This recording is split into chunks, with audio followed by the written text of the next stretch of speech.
Life is not lived in the extremes. Life is lived in the balance.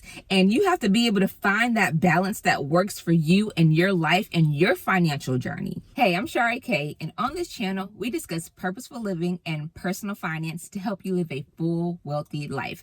I listen to a lot of financial channels. I listen to a lot of different financial gurus, as you would call them. And I'm realizing some of this advice is not very helpful to certain people.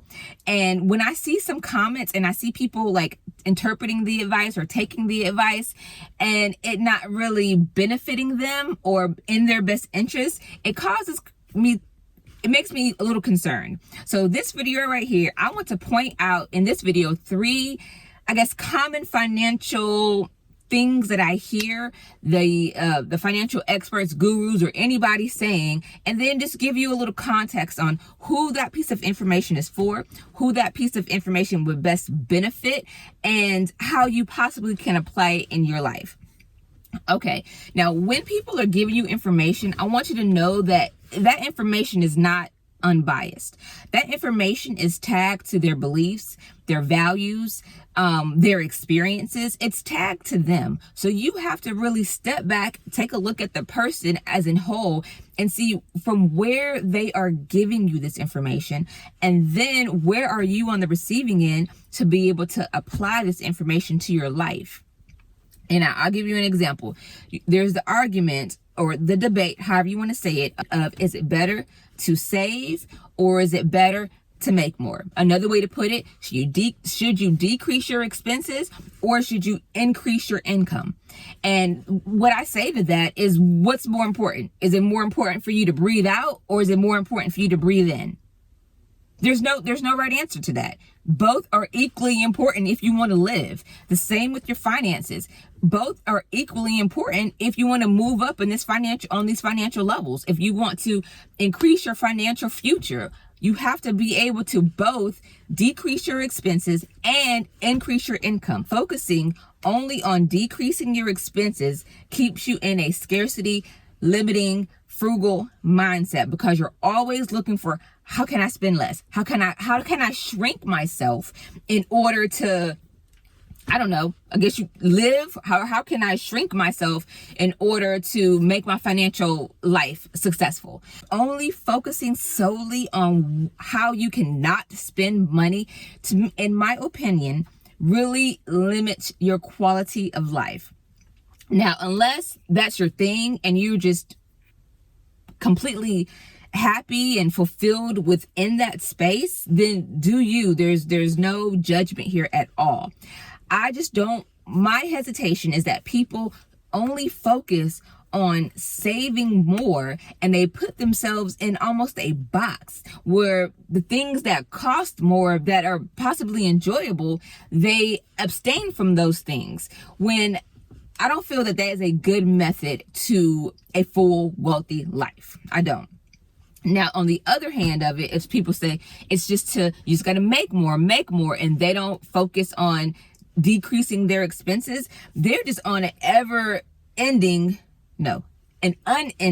hamster wheel. They're just constantly making more so they can just spend. And that is not a good mindset to be in. In addition, so it's like extremes. Like, to me, life is not lived in the extremes. Life is lived in the balance. And you have to be able to find that balance that works for you and your life and your financial journey. Another one that I've been hearing is, should you invest or should you pay off debt? Now, on this one, I have to be completely honest. Maybe before a couple of months ago, I was fully on board with thinking that you should pay off debt before you invest. And this is for a couple of reasons. One, because my investment vehicle of choice is real estate. And to invest in real estate, it does take a little bit more money than if you were to invest in something such as the stock market. It's a lower entry level into the stock market than it is in real estate, in my opinion. So I'm looking at it from that mindset, and I'm like, why would somebody, and I'll give you an example, why would somebody put like maybe $15,000 out for a rental property if they still have tons of debt? Like, to me, that's a liability, and that to me is like too much stress that I can handle. But in this last couple of months, as I've been learning more about the stock market and seeing how that may be a way to invest with less money. If you're telling somebody who is barely keeping afloat that you need to pay off all your debt before you start investing, that is possibly a daunting task. That may discourage someone from even looking into the world of investing.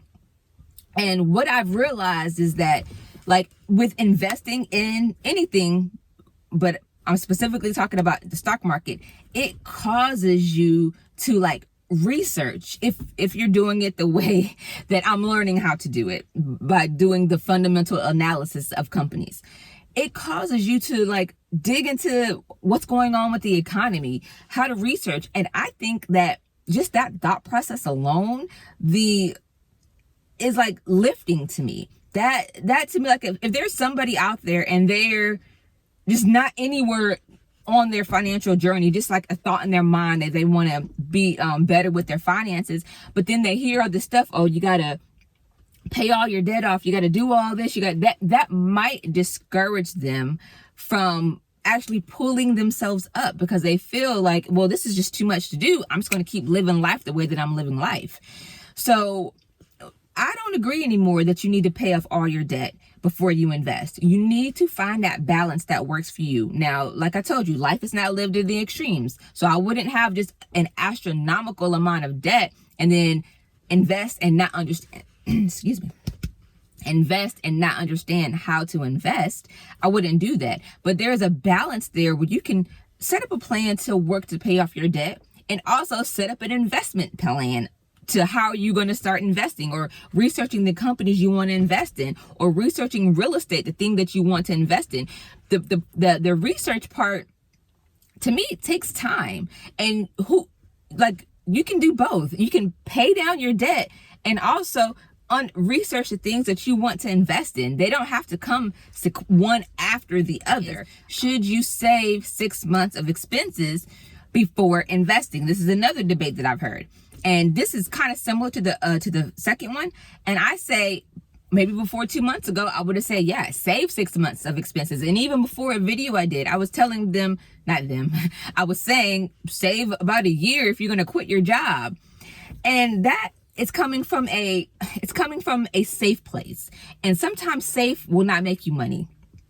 And sometimes someone's safe advice is because, you know, they care about you, they're concerned, and they don't want to see you go down the wrong path or make a mistake. However, that's the risk that we take when we invest.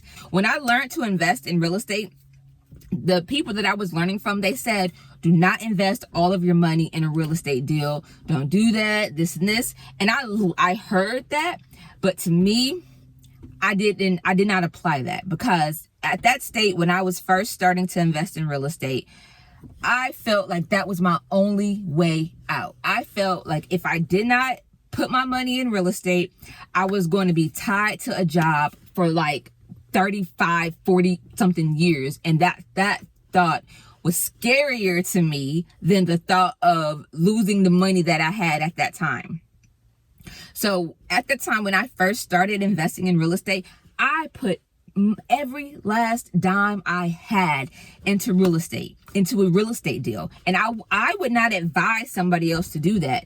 But looking back, that's exactly what I did to pull myself out of the financial state that I was in to move into another one. In my opinion, I felt, what did I have to lose? I was very young at that time. And I felt if I got the education, I felt I knew what I was doing, but if for some reason I lost all my money, what?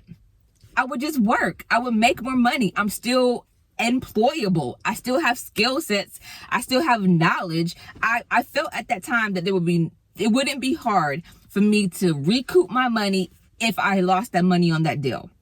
Now, by me risking my money on that deal, I gained a skill set learning how to invest in real estate that nobody can ever take that skill set away from me. That's priceless right there in itself. But I've also helped the trajectory of my family with finances, like I can't say how long it's going to last, but I've just improved the financial situation of my family just by me learning how to invest, and by me not necessarily taking the advice of don't put your all in real estate. But I would not tell somebody to put their all into real estate, because I'm saying it from a safe place. I don't want you to do what I did, but then it turns out wrong for you, But that's not my decision to make for you. So when you're listening to advice, know that it's not that person's decision to make for you. You have to be able to take that information, apply it to your life in a way that's beneficial, understand the risks that are involved, and do what's best for you. The bottom line, discernment. You have to have discernment to be able to separate the fluff from the real stuff. You have to be able to have discernment to be able to separate what is going to work for you and what's not going to work for you. And some things that will work for you, it resonates with you. That's how you know it works for you, because it resonates for you. You're in almost a state of flow. It's not a drain to want to learn how to do it. It's not a drain on your energy to do it. It's almost a boost to your energy. It's a boost to your, I'm going to say, you feel it. You feel when something's right for you. I can't explain it in words or in a process that everybody can just apply, but just like your intuition, you know if something is for you or if something is not for you. And when you don't know, possibly you need to do a little bit more research. And then one last thing I want to leave on this is, you can't escape the work.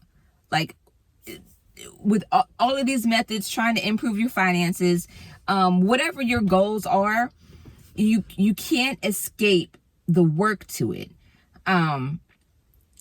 Because there is work involved. Now, how you interpret that work is on you. The work is, I'm calling it work. It could be fun. It could be adventurous. It could be exciting, but there is work involved. I do not advise. Okay, I'm gonna say this. I'm not a financial advisor. I'm not your fiduciary. I am just a concerned citizen of the world. Okay, that's all I am. I have experienced the power of having a solid financial foundation in my life, and it has been life-changing. And my whole goal for this is that I want to share what I've learned in hopes that it could benefit you. I say that, but anything that I say on here, please don't take this as financial advice for you. Consult your financial advisor. Consult the people in your life that are going to steer you in the right direction. Not that I am not going to steer you in the right direction, but I don't know your story. And that's the same with all these financial people. They don't know your specific story. You do. So you are going to know what fits best for your life. That's it. You're going to know what fits best for your life. So like I said, I think there was a point I was trying to make and I completely lost it, but it's okay. It's okay. The bottom line is, understand what's going to help you best. And if you are at a point where you don't know what's going to help you best, then I feel you need a little bit more information. You need a little bit more information until it feels right within you and even the stage of life that you're in right now. Because the things that I did at the very beginning of my journey are not things that I'm doing right now in my journey. I have to adapt to my stage of life. When I first started, I was single with no kids. Now I have a whole family to think about. So the decisions and the things that I made at the beginning are not the decisions that I necessarily would make right now. So you have to also take all of that into consideration when determining which path you're going to go with your finances. But I wish you all the best in your health, all the best in your finances, in your relationships, and in your contribution to this world. Hey, it's a good day. Sitting listening to Shari K. Money, bright Monday. Money, bright Monday. Hey, it's a good day. Sitting listening to Shari K.